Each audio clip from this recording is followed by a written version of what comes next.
આજના વિડીયોમાં આપણે જાણવાના છીએ ડીસી ટેકોમીટર. તો સૌથી પહેલાં જાણીએ વેરિયેબલ રજિસ્ટર. તેનું કામ એ છે કે સર્કિટને નુકસાન થતાં બચાવે છે.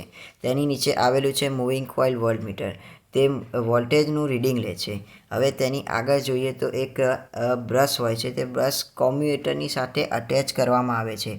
કોમ્યુટેટરનું કામ એ છે કે જે ડીસી આપણે મોટર ચલાવીએ તે મોટર પર લાગતા ટોર્કને કંટ્રોલ કરે છે.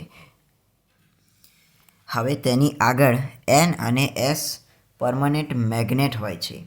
તેની વચ્ચે એક આર્મેચર હોય છે. હવે તે આર્મેચર ગોળ ગોળ ફરે છે.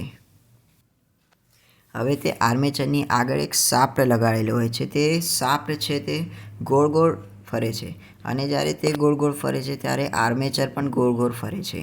હવે આર્મેચરના ગોળ ફરવાથી એન એસ બંને પરમનન્ટ મેગ્નેટમાં કરંટ ઉત્પન્ન થાય છે. તે કરંટ સર્કિટમાં જાય છે અને સર્કિટમાંથી વોલ્ટમીટર પર જાય છે. તે વોલ્ટમીટર વોલ્ટેજ માપે છે. તેથી આપણે રીડિંગ લઈ શકીએ છીએ. તો આ છે આપણું ડીસી ટેકોમીટર.